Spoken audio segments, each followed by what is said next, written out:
Won't you come and say if you know the way to blue? Have you seen the land? Today we've got my friend Jane on board, and she's an artist. I've put her website down in the description, and today she's going to paint this for me so it doesn't look like a piece of wood hiding a hole in the ceiling. And we're going to paint leaves on it. Well, when I say we, I mean she.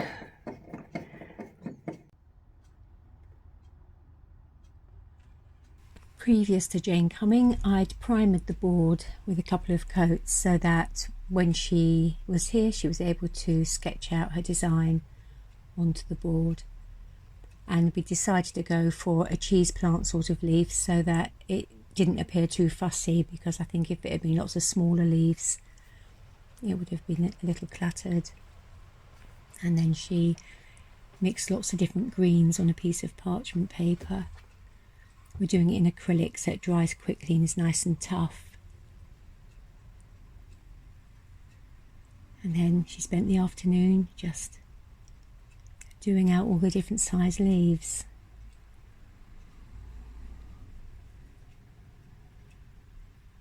It's going to look lovely when it's back up on the ceiling.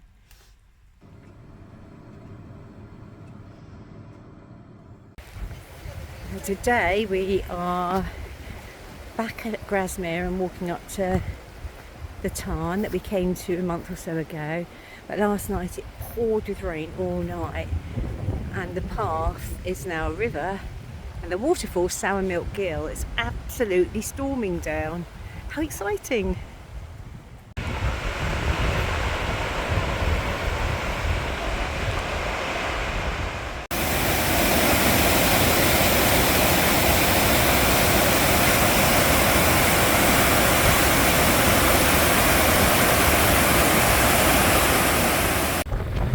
Well, we've reached the tarn, but you can probably hear from the wind up here. It's not really a day for swimming. This is where the waterfall is coming from.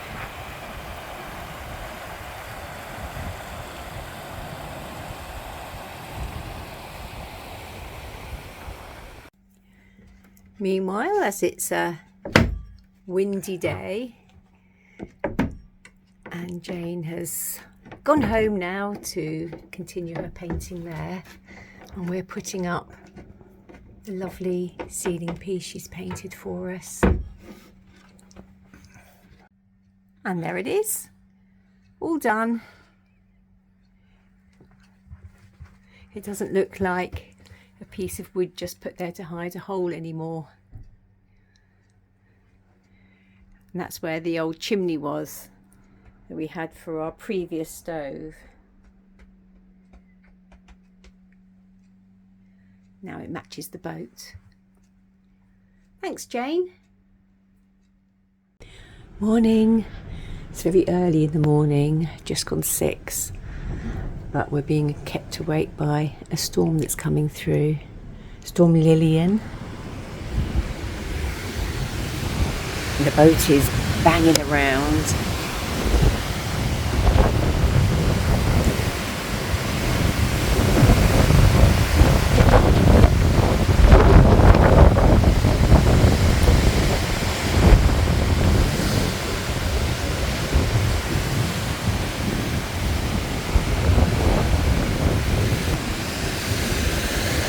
Enough of that. We've had a couple of nights of this, but this is the worst one, and we've tied the boat right up, but it's very difficult to stop it knocking around and waking us up. And this is going to be a fierce one. What a difference from this morning. Blue sky, lots of solar, still quite windy, and we're taking more opportunities to do more jobs, or Henry is, because his saddle, where's your old saddle? That one. Yeah, but look at the other side. Oh yeah. The state of his saddle. He had a wet bum all the time. Showing signs of wear, yes. He's a little tired. So you always find bikes fished out of the canal. We found one up by the bins in Lancaster, and on it, there wasn't much left on it, but there was this saddle. So Henry's cleaned it up, done some jiggery pokery around that painful looking spike. And now he's going to attach the saddle. So great, upcycled, waste not, want not. Much more comfortable. Keep his little bum dry. Mission accomplished.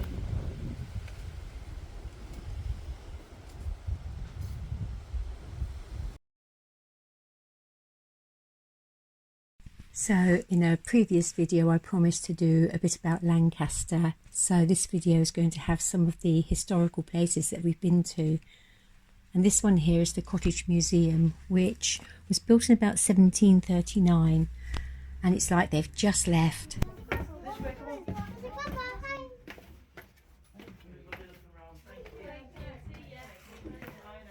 Oh, washroom. We had in France. Yeah, Jane's got it now. It's a dolly. Dolly type. Dolly tub. I'm not sure what those grey things are. Some sort of undergarments.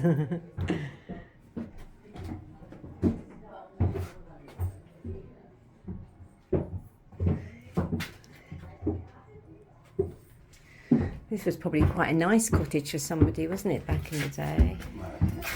What's this down here? A boiler? Yeah, that's about it. And I suppose they would have had coal in here, eh? A hole somewhere for it to come in. Oh, over there, look. It would have come in over there, I guess. Oh yeah, shoot. Shop, so it was a blacksmith, it was a blacksmith shop. Oh, I So it see. was a Right. saddlers, it was a saddlers. And there was a mix of people, but they were all tradespeople. Yeah, You know, yeah. I mean, that lived here. Yeah. But it was separated in 1825 and they came this way, so there was a passageway, but it's not there now.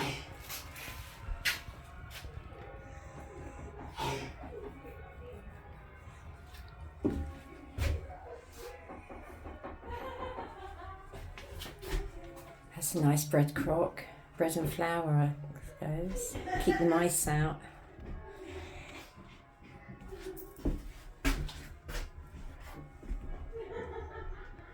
Should we see what's upstairs?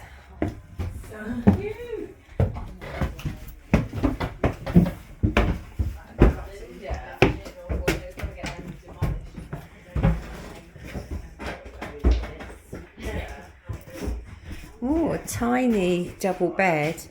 It looks quite short, doesn't it? I mean, it looks our size rather than today's tall people.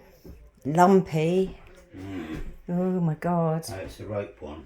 Oh right. Tight. Sleep tight, yeah. Night night sleep tight. Pull the rope tight.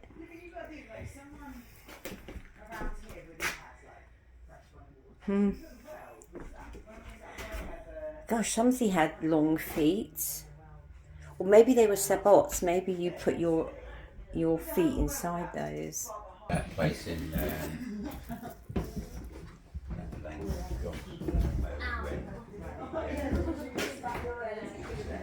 The baby's children's bedroom, second bedroom, I suppose.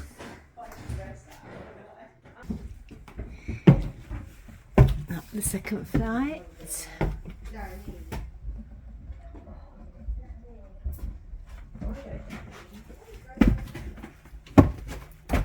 Oh, it is low. It's just there. And I'm only 5'2" and I've got a bend.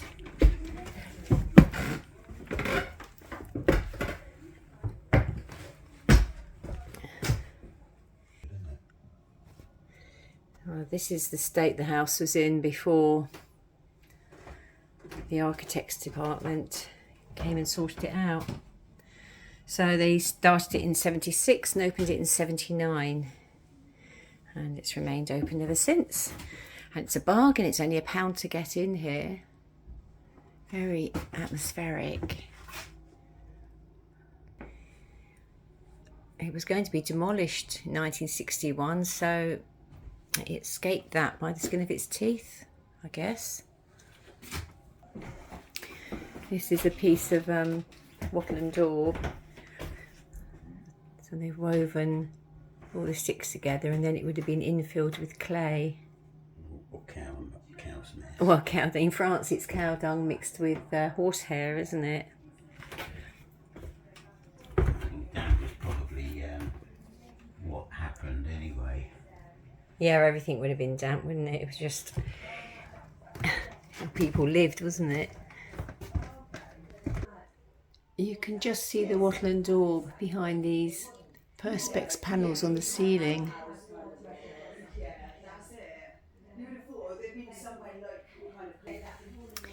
They didn't have a toilet here. They had a communal one and a well that they shared as well. Lovely solid houses everywhere.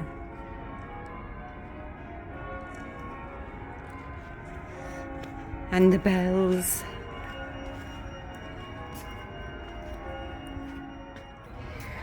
This is the judges' lodgings, and we're going to have a quick squiz around here. So the judges' lodgings was where the judges came up until 1975. And now it's a museum. Oh, straitjacket. Oh, this is interesting. It's a dried pig heart that's pierced with nails and pins, worn by a white witch or a wise woman. Another charm worn by a witch. These balls were hung up to guard against witches. So on one hand they were wise women, and on the other hand they were witches to be feared. So this is where the Pendle witches that I talked about in a previous video were brought to the assizes, and it was from here they were marched up that hill that we camped on before they were hung. Down in the kitchen, this oak bath was actually used for proving all the dough for the household, and this was a warming cupboard, keep all the meals warm before they went upstairs. Over by the fire there's a strange contraption, and it was actually used for putting meat in, which you then turned around to the fire so that the heat from the fire, it would spin, and then the heat from the fire would cook it as it went round. A bit like a big kebab, I guess.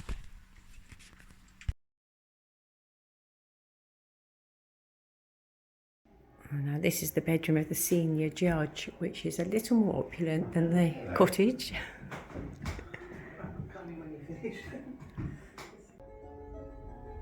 Lancaster had a long history with the slave trade, and they don't shy away from talking about it here. These portraits were made by a local artist based on research that they did looking at archival material, gravestones and newspaper reports, and they're of the people that were slaves to some of the families here. This young boy here escaped when he was 16 and was never found. Most of the people you see here, they died very young.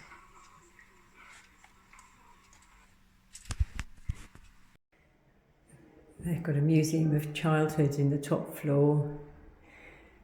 These dolls that look creepy to us now, and Henry's making scary noises around the corner.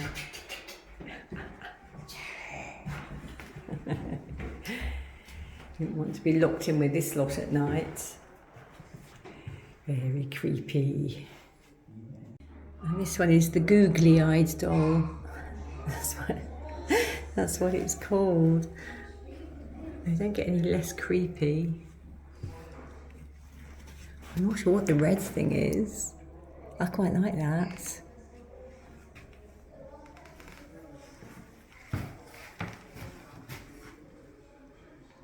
But some of them are just plain old ugly, as well as creepy. We've now come down to the Maritime Museum, which is right by the River Lune, which is over that wall. And I've heard it's good in here, and luckily it's open on a Sunday. These boats were made specifically for fishing in the Loon. They would have two of them with nets strung out between and to catch the salmon. And the sea trout as well, actually. They still do some now in the estuary, and a bit for sport up the river, but not as much as they would have done in the olden days. I think this was built about 1910.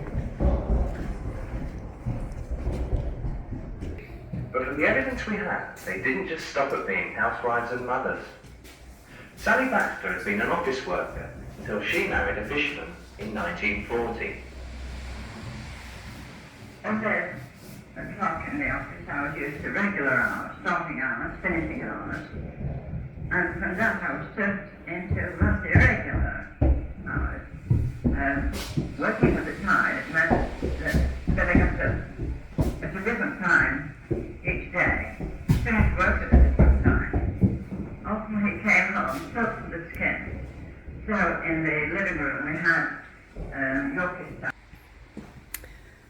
As well as fish, a huge trade around this area has been seafood like shrimps, mussels and cockles. And they would have had one of these boilers on the boat so they could cook the shrimps. And then when they came in, they'd be shelled at the family home. And then they'd be potted and sold.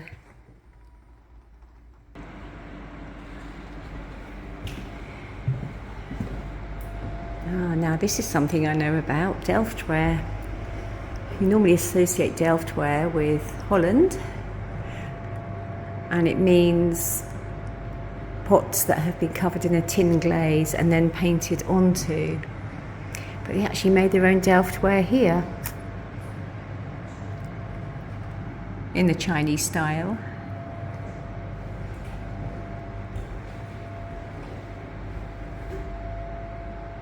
Nice, really delicate patterns.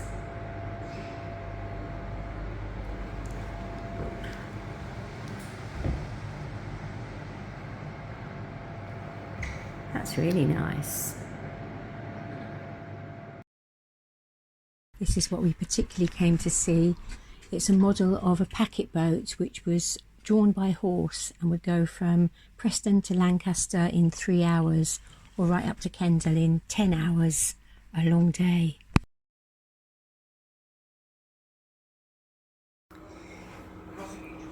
So here's a section of the packet boat that used to go up and down the canal. A little kitchen section. And the stove, coal scuttle, with the ubiquitous roses and castles on it. And then the inside cabin with the posh chairs. They had outside seats too. Oh, and of course the creepy Rosie and Jim.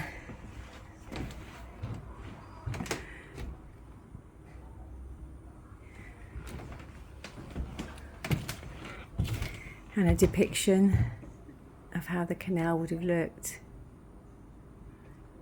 Wouldn't it be nice to go back in time and have a ride, a very long ride, all day long in fact.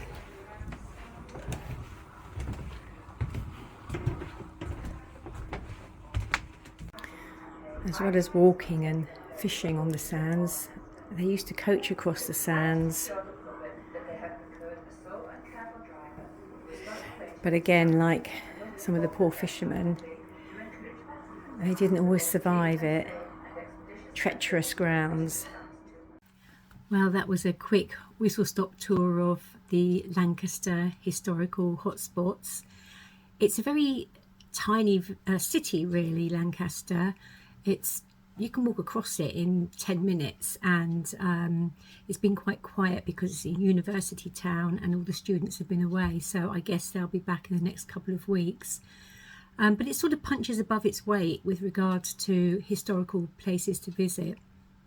There's also some very nice bars and pubs and cafes, and the big thing here seems to be music. Many of the pubs have got free music. and one of the pubs has it every day. So I'll talk about that more in a future video, because we've made quite a nice community up here with other boaters that are stuck on the canal. So I'll tell you all about that. Anyway, that's it for this week. Have a good week, everyone, and see you on the next video. Bye for now. Show me what you have shown. Won't you come and say if you know the way to blue? Have you seen the land